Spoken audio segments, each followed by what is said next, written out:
Well, hello everyone, it's Ginger here. Welcome back for another sketching video. We are out in the field, just something we always like to do when we can, but bear in mind I live in Scotland, so it's usually always weather permitting, and we are back within the grounds of the Dunkeld House Hotel. So if you were here for my last sketch, you'll know I sketched that view and we are now sketching this view, which is ever so slightly different because it's a lot further away. And also we've got a very different setup because in this one we have got the road and fence line, which is a direct lead into the scenery and the landscape, which is really great for if you're wanting a path through your painting. Having a road or fence line is usually a really good way to kind of get that eye following into your landscape. Also on the left hand side of us we have the Dunkeld Cathedral as well. So we've got everything. We have Scottish sunshine. We have what looks to be the start of Scottish rain just above me here. So we're looking to get this done fairly quickly. This was the last sketch we did. So we're going to be turning the page. This is the Arteza 15 by 15 or 14 by 14, can never remember, sketchbook. And I am just using it. You can see how far I've gone through this one. I'm just using this flat and in a kind of landscape way rather than doing squares. I'm doing full length on the pages for this. And this sketchbook's multimedia, so it's got, hopefully you guys can see, you can see how thick this paper is. I think it's a 300 GSM book, which is great for the sort of mixed media because I like to slap on water, I like to slap on paint, I then like to go in with pastels and like the Neocolor 2s and the wax crayon and think anything. I will throw anything at this, and it is, as you can see, I mean, you can see a little bit of minor warping, but not much really when you consider what I throw at it. So I didn't think that was too bad. So now back to this landscape. Right, let's look at the elements we've got in front of us. So got the obvious one, we've got the road, we've got the fence line on either side, and you can see that fence line curving round, and as it curves around it actually goes around the corner here, turns back on itself, follows the rest of the tree line into the distance, and then it goes down the cliffside to the river level and down to the house hotel. So we've got it's got a fairly kind of grafted landscape because it's the house hotel. So being an estate, a house estate, and belonging to the Duke of Atholl originally, it's a very sculpted landscape. We've then got the hill behind in the distance. We've got our foreground tree line. We've got a mid-ground tree line going along here. So we've got plenty of classic elements. We've even got a very lonely tree just here, right in the middle of that field there. This is usually where the deer are grazing, and the deer are not here today, which I'm gutted for because I always like to show you guys the white, I think they're fallow deer that we've got here, white fallow deer in the herd. They are a wild herd, but they are here regularly, and they just help keep all the grass cropped. I don't think the estate actually, well, it's not the estate anymore, but the house hotel grounds don't actually keep any animals on these lands anymore, so it's sad, but okay. Right, so let's put the road in first because that's always a good starting point.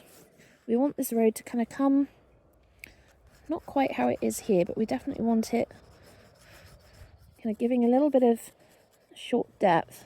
I don't want it going too far. Oh, I think that's still wet. And then it kind of disappears behind this fence line in the hill. It kind of curves slightly down before it comes back up and then disappears into our tree line here. And then we've got this gorgeous sweeping tree line that comes along here. We've got a tree there, this little sentinel tree here, and then the rest of the tree line kind of coming up here. You go that way, you go that way, and this needs to dip more really. So say that dips more, and then in the distance we've got the rest of the grassland as it comes down, and then it goes up to meet the tree line. Oh, that's a little too far, maybe that far. I don't want it too much. Oh, crazy tree line. I know it looks crazy here, but at the same time I don't want it too crazy. The rest of the top of the tree line along here comes along, and then down. That's the sun kind of hiding again. Then we've got the rest of this tree line, which kind of joins into here. And then beyond that, you've got this hill kind of comes up, down, along, bump, along, down, and disappears down there. And that is our distant hill going that way. This then, oh, I'm getting spit on now. This then becomes this main tree line here, which then basically kind of goes off, making this huge kind of run here. Like that, because these are quite big trees along here up on this hill as this goes along. And obviously we've got a fence line here, we've got a gap, and we've got our fence line. We're just going to put that in loosely. The same here. We've got our round to that. Suddenly it's got cold. That's this wind. I'm hoping you guys can hear that wind. Right, so that's kind of loosely what we've got here. Let's bring that fence line round actually. Like that. That's a bit better. So what do we want to start with? Let's make the road, we'll keep the road light, but we want this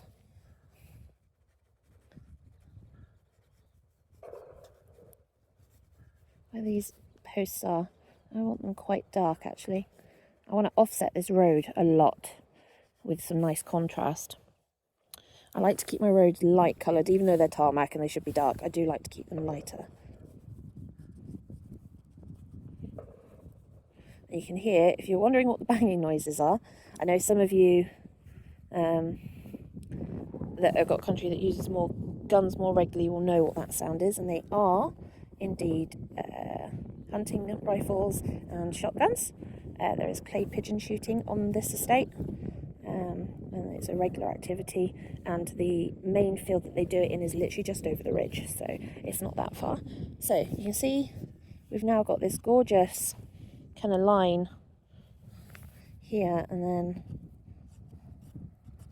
we're just gonna enhance that. We've got these little rocks. I don't really care for them that much, but they do feature. Let's just add a little bit more water. Probably should put more water in.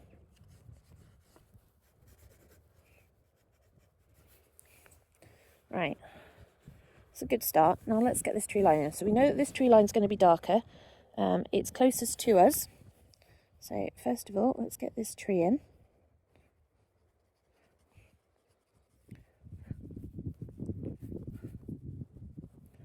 And we're just going to really pull that around a wee bit. Just let the graphic stick do the work, to be honest.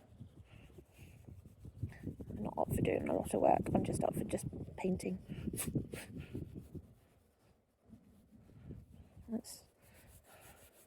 It just peels off, which is normal for me. Right, so that's the foreground tree set, which you can see. And our little sentinel, which is now not so little. Got over enthusiastic there. And then on this one, we've also got these as well. I'm just going to take that off the page. And just have some fun with this. This is our other tree line coming towards us. There is another fence line there, but you can't really see it very well. So I don't know how much of it I really want in. It has got lots of lines coming out of it, like that.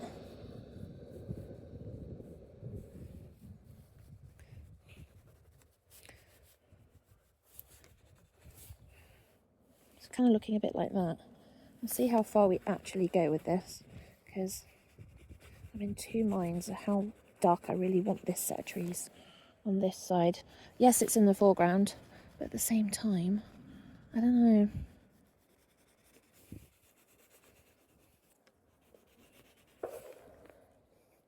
I mean, it is supposed to obviously look. I've smudged that, haven't I, with my sleeve? Well, that was silly of me. I forget how smudgeable the graphite can be. It's almost as bad as, in fact, I believe that actually graphite's worse than charcoal for smudging everywhere and getting on everything. What do you guys think? Do you guys have the same issue, or is it just me? Right. Don't want to play with that too much. Be careful of that line. I just want to darken it slightly.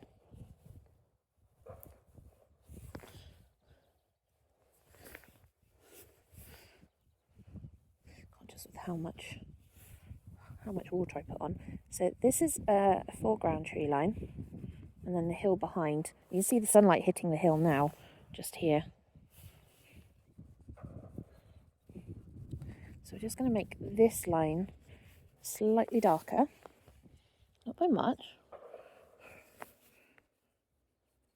So I'm just kind of squiggling the graphite pencil with the water on.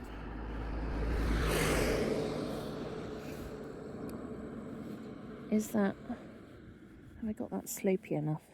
That's the question there. Possibly not when you look at it like that. I really want to get that ridge in. So I'm just trying to use the tip, the graphite there, to get that in.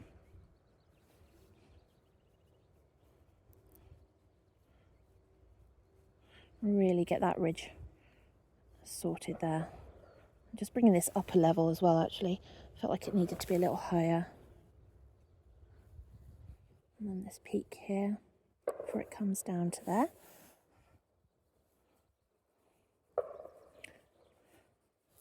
And this is still our tree line in front of it, which I'll just bring down, but keep it lighter.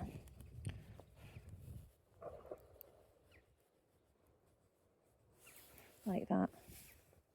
What are we thinking, peeps? I like the fact there's this line that comes down here on the road. Let's get that in, and then goes there like that. I think it's just where they've done a patch repair, but I like it.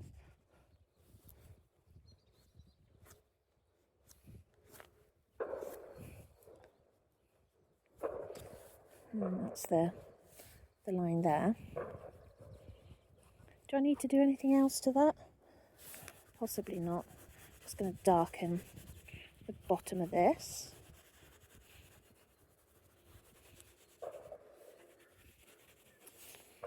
Want that a little bit more darker. So, what do we think, folks?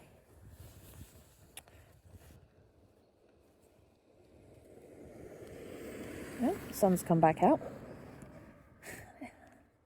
It's nice if it's a really sunny day, but I'm a redhead, I burn, so I don't like sunny days. And with my eyesight, I struggle to see a lot with the sunlight. It kind of reduces things a lot to contrast. So I see a lot of the darker sections and then the lighter sections against each other, and I become very light blind. So that helps for doing value studies like this, but not when you're doing colours, because it washes everything out. You imagine having a light pointed in your face at the same time as trying to look past it at the landscape, and you'll see that everything's very washed out. All the colours are washed out. You lose that depth. Now, I can work with that and I can use that, but sometimes that doesn't always help. And just to prove it, there's the deer. They are. Let's see if I can point out where the deer are. Here, somewhere. I can't see it on the screen because the screen's too small, but they're somewhere along there. And you can see one of the paler colour ones, not the white ones. It is a whitish. But yes, there is some of our deer. Has he got antlers? Or is it just his ear flashing in the sun? I don't know. Actually, no, maybe he has got antlers. Do these type of deer have antlers? I've never seen them with antlers. No, that's got to be antlers. Huh, maybe they do. I just never noticed it before. Anyway, on that wonderful topic, I will leave that there. And join me for a desk session of turning this into a more colourful abstract painting. And I will see you all soon. Ta-ta for now for slightly sunny Scotland. And I will hopefully see you on a slightly more rainier day. Or at least a more normal weather day for us anyway. Bye.